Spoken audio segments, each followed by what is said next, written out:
E eu vou falar em Daniel, capítulo 3,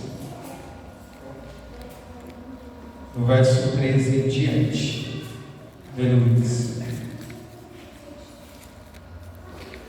Glória a Deus. Gosto muito desse ministério, exatamente pelo que o pastor falou. Muitos lugares as pessoas têm medo de falar palavra dura, mas eu aprendo dia após dia que palavra dura não mata crente, a palavra dura não mata crente, a palavra dura que edifica, porque Jesus ele falou abertamente: se teu olho te faz pecar, arranca, joga fora. Se a tua mão te faz pecar, arranca, joga fora. As pessoas não querem arrancar o olho, não querem arrancar a mão, mas tem coisa mais simples que as pessoas também não querem deixar. Mas sabendo que é pecado, eu saí do ministério a qual eu estava anteriormente, porque o pastor ele casou e eu sempre disse a ele que se ele casasse novamente, eu sairia. Eu tenho grande respeito, grande carinho pela vida dele, eu oro por ele, mas eu não posso aceitar como líder, eu não posso aceitar.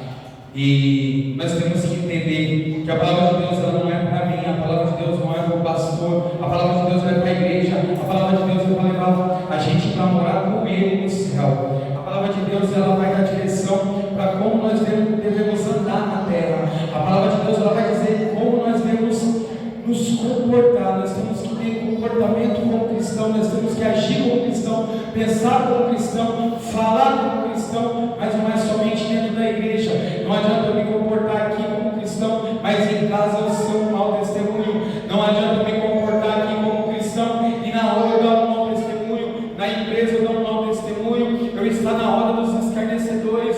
Muita gente não tem esse entendimento a respeito dos escarnecedores. Muitas vezes as pessoas estão julgando ou criticando ou zombando de outra pessoa, e nós, se participarmos, nós, se apenas demos risada, nós estamos participando desta roda dos escarnecedores. Por isso nós temos que vigiar, nós temos que entender essa questão. Glória a Deus. Daniel capítulo 3 versículo 13 diz assim: então Nabucodonosor com ira e furor mandou chamar Sadraque, Mesaque e Abednego, e trouxeram a esses homens perante o rei. Falou Nabucodonosor e lhes disse: é de propósito, ó Sadraque, Mesaque e Abednego, que vós não servis a meus deuses, nem adorais a estátua de ouro que levantei. Agora, pois, se estáis prontos, quando ouvis o som da buzina, do pífaro, da cita, da harpa, do saltério, da gaita, dos tifores e de toda sorte de música, para vos prostrardes e adorares a estátua que fiz, bom é. Mas se a não adorardes, sereis lançados na mesma hora dentro do forno de fogo ardente. A quem é o Deus que vos poderá livrar das minhas mãos? Responderam Sadraque, Mesaque e Abednego, e disseram ao rei Nabucodonosor: não necessitamos de te responder sobre este negócio. Glória a Deus. Eis que o nosso Deus, a quem nós servimos, é quem nos pode livrar. Ele nos livrará do forno de fogo ardente e da tua mão, ó rei. E se não fica sabendo, ó rei, que não serviremos a teus deuses, nem adoraremos a estátua de ouro que levantaste. Glória a Deus. Somente até aqui. Nós temos a história de Azarias, Misael e Ananias, homens a qual foram cativos para a Babilônia. O rei levanta uma estátua de ouro, a qual todos eram obrigados a se prostrar. Mas na minha vida e na sua vida também é diferente. Na minha vida e na sua vida nós temos que ser igual Sadraque, Mesaque e Abednego, e confiar, acreditar que o nosso Deus vai nos livrar da fornalha de fogo, vai nos livrar da mão do rei, vai nos livrar da mão dos escarnecedores, vai nos livrar do inimigo, daquilo que se levanta contra a nossa vida. O gigante vai cair. Todos nós temos que entender que nós somos responsáveis pela nossa vitória, mas o Senhor é quem nos dá a unção, é o Senhor é quem nos guia, é o Senhor que nos cuida. O Senhor é o provedor da nossa vida. quando nós entendemos isso, não fica difícil se render aos pés dele. Quando nós entendemos que nós temos uma missão, e essa missão começa em adorar ao Deus vivo, essa missão começa em entregar o nosso coração, a nossa vida a Ele totalmente, nós começamos a abandonar o pecado, nós começamos a abandonar o mundo, nós começamos a abandonar o que desagrada ao nosso Deus, nós começamos a abandonar tudo que está escrito na palavra, porque a palavra viva muda as nossas vidas. Aleluia, Jesus. Glória a Deus. Sadraque, Mesaque e Abednego não obedeceram ao rei e não se prostraram à estátua de ouro. E mandaram buscar, o rei mandou buscar, quando o rei manda buscar Sadraque, Mesaque e Abednego, ele fala assim: vocês não vão adorar, vocês não vão se prostrar, então esquenta a fornalha 7 vezes mais. E a palavra vai dizer que os homens que foram levar, quando eles foram amarrados, os soldados foram levar ele para a fornalha. Os homens estavam todos encapuzados de capa, e quando eles foram jogar, eles morreram queimados. Mas Sadraque, Mesaque e Abednego foram lançados na fornalha. Mas Nabucodonosor, quando ele começa, ele não ouve grito, não ouve nada acontece. E quando ele olha dentro da fornalha, ele não vê 3 andando lá dentro. Glória a Jesus, aleluia. Ele vê 4, aleluia. Ele vê Jesus andando com eles, ele vê o próprio Deus cuidando da vida deles, ele vê o próprio milagre acontecendo ali diante dos seus olhos. Nas nossas vidas acontece assim. Quando nós acreditamos, nós confiamos em Deus, nós confiamos verdadeiramente que o milagre vai ser feito, o milagre é feito. Mas as pessoas que estão nos olhando, que muitas vezes não acreditam, porque as pessoas elas não acreditam no seu sucesso até você ter sucesso. As pessoas não acreditam na sua conversão até você mostrar que o milagre foi feito na sua vida. E quando as pessoas olham e veem o milagre feito na sua vida, ela fala: esse é o Deus que eu preciso servir. Aleluia, esse é o Jesus. Deus que eu quero servir. E Nabucodonosor se converteu naquele momento. Nabucodonosor falou: nós vamos adorar, todos nós vamos adorar o Deus de Sadraque, Mesaque e Abednego. E você é o milagre de Deus aqui hoje. Você é o milagre de Deus que está aqui hoje. O Senhor é na sua vida, basta você crer. Já foi falado isso aqui. Basta você crer que o Senhor é na sua vida, e através do seu testemunho, através do milagre que foi feito na sua vida, o Senhor vai levantar pessoas, vai converter pessoas, porque as pessoas vão olhar e falar: eu quero este Deus na minha vida, porque este Deus fez um milagre na vida do irmão Felipe, este Deus fez um milagre, porque eu não sou somente um milagre, eu vivo este milagre de Deus. Glória a Deus, aleluia, Jesus. Eu vivo o milagre de Deus na minha vida.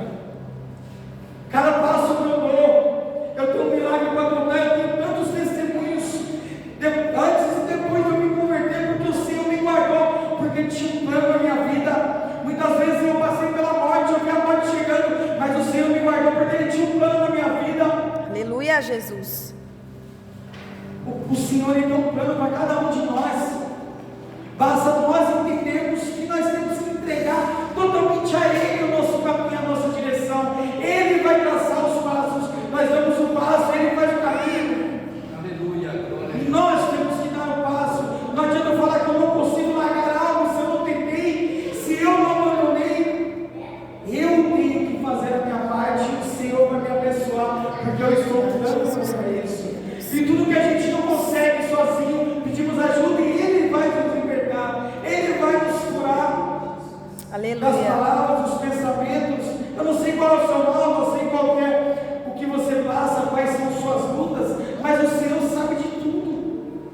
O Senhor sabia que Sadraque, Mesaque e Abednego iam ser lançados naquela fornalha, mas o Senhor estava com ele, e através do milagre, através do que Deus fez na vida dele, o povo se converteu. Aleluia, Jesus. O rei se converteu. E o rei falou: nós vamos adorar este Deus, porque eu vi este Deus. As pessoas têm que olhar para nós e ver o Deus agindo, ver o Deus transparecendo em nossa vida. Aleluia. Digo muito em todos os lugares: ter o Espírito Santo não é somente ter o dom de línguas, não é sapatear, não é fazer nada diferente, mas é ter o brilho do Espírito Santo, é ter o brilho, é saber que o Senhor é na sua vida.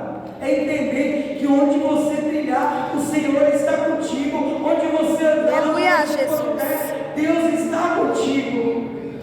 Glória a Deus. Gente, todas as provas que você passa é por permissão de Deus e Deus está contigo. Aleluia, Jesus. Glória a Deus. Eu, quando eu fui mandado embora da outra empresa anterior a qual eu trabalhava, eu queria muito entrar numa outra cerâmica. E eu entreguei um currículo. Quando eu saí da empresa, eu entreguei um currículo na mão de um supervisor encarregado, um homem que tinha mais de 20 anos na empresa. E ele me elogiava, eu prestava serviço terceirizado nessa empresa. E ele me elogiava pelo meu trabalho, perguntou sobre a minha vida, ele falou que dava para ver que eu era cristão. E eu queria muito entrar nessa empresa.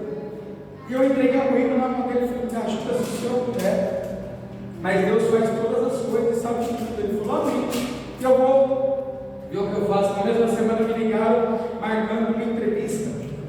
Que maravilha! E fui fazer essa entrevista. E eu fiz essa entrevista com outro supervisor também, que ele também me conhecia também. Falei: a vaga é minha.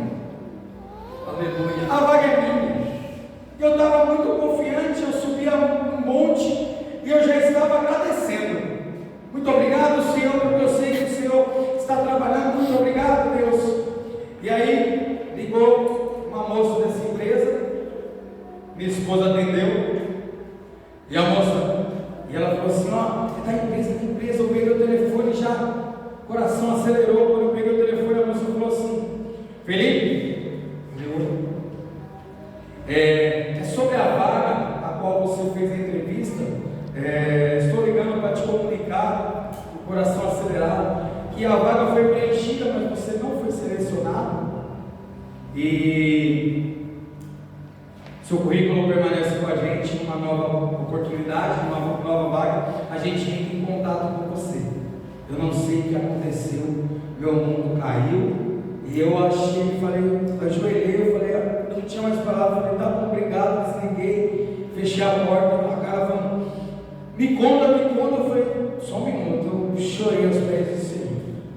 Mas eu disse: Senhor, eu confio em ti. Na mesma semana, eu fui e não era essa empresa a qual eu sonhava tanto entrar. E aí eu fui num culto, encontro de vasos, uma igreja a qual a gente não conhecia, e eu não acreditava em revelação, eu não acreditava que Deus usava para falar o porvir. E aí eu só falava assim, eu falava sempre assim: eu só acredito se chegar uma pessoa que nunca me viu, que não me conhece, e chega e fala assim: sabe aquela camiseta que você quer vestir? Deus vai te dar. E aí acabou o culto, o pastor falou assim: pega o contato desse rapazinho, era menininho que louvava. O pastor chamou, eu fui falar com essa mulher, o telefone dele na mão, ela falou: Joga, eu quero falar contigo. A mãe do menino. Falei: lá vem, o pensamento fez: lá vem. Ela pegou na minha mão, ela grudou na minha mão assim, uma morenona desse tamanho assim, ó. Ela grudou na minha mão assim, ela falou assim: te diz o Senhor teu Deus, sabe aquela camiseta que você quer vestir? Pois Ele vai te dar. E digo mais, a porta que você queria não era para ti. Eu comecei a arrepiar tudo, chorei mais de hora. Na mesma semana, me chamaram na outra empresa, a qual eu trabalho hoje, me chamaram na empresa, eu entrei para dentro da empresa, eu fiz uma entrevista fora de tudo, eu fiz uma entrevista que já tinha sido feita a entrevista para a vaga a qual eu trabalho, já tinha sido a entrevista, me chamaram por nada, as pessoas já tinham feito uma parte, eu fiz a segunda. Enfim, a vaga minha eu entrei. Quando passou um mês e pouquinho, entrou a pandemia brava. E aí a empresa a qual eu queria entrar antes mandou todo mundo embora. Todo mundo que estava na experiência foi mandado embora. Todos. Sem exceção de ninguém que era melhor, que era pior. Todos. Foi uma coisa que aconteceu na empresa, o corte, as pessoas que estão na experiência cortou todo mundo. E se eu tivesse entrado lá, eu tinha sido cortado também. E aí eu continuei trabalhando na empresa que eu trabalhei, não mandou ninguém embora, permaneceu tranquila. E aí eu subi no monte, subiu uma senhorinha, cabelo branco, subiu com a gente subiu no pessoal, chegou lá, a senhorinha, a gente se reuniu, fizemos uma roda para orar. E essa senhorinha entrou no mistério e começou a falar em línguas. E ela veio caminhando, marchando na minha reta, na minha direção. E ela falou assim: ó, quando você fala para mim que você confia em mim, confie, porque eu te coloquei aonde eu quero. Aonde você queria não é a minha vontade, mas eu te coloquei onde eu te Aleluia, quero. Jesus. A porta quem abriu fui eu para ti. E ali eu entendi que quando nós entregamos algo na mão de Deus, não é com as nossas mãos, não é com as nossas pernas que nós temos que tentar fazer, mas o Senhor, Ele trabalha do jeito dele. Ele vai fazer do jeito Aleluia, dele, Jesus. porque o jeito dele é perfeito. A palavra vai dizer que os sonhos dele são maiores e melhores do que os nossos. Muitas vezes nós queremos muito alguma coisa, mas não é o momento, não é o que Deus tem para nós. Eu não sei o que você pode estar passando. Coloca Deus na frente. E se você colocou na mão dele, acredita, creia e confie. Que mesmo que seja uma fornalha 7 vezes mais quente, você vai passar e vai sair de lá. E pessoas vão se converter através do seu testemunho. Aleluia, Porque o Jesus. milagre, quando ele é feito, ele não é somente para a pessoa que recebeu, mas quem está em volta. Viva o milagre, seja o milagre da sua casa. O profeta da minha casa sou eu. Eu profetizo milagres e vitórias dentro da minha casa. E milagres e vitórias acontecem dentro da minha casa, porque nós estamos de joelho no chão. Uma igreja sem oração, uma igreja sem poder. Uma casa sem jejum, sem oração, uma casa sem poder. Mas a casa que tem oração, a casa que tem joelho no chão, a casa que tem jejum, é uma casa protegida, casamento abençoado, casamento iluminado. A enfermidade que vier não vai ser para a morte, mas vai ser para a edificação. Nós temos que acreditar nesse Deus Todo-Poderoso, porque Ele é sobre nossas vidas. Aleluia, Jesus. Amém? Deus possa ter falado contigo.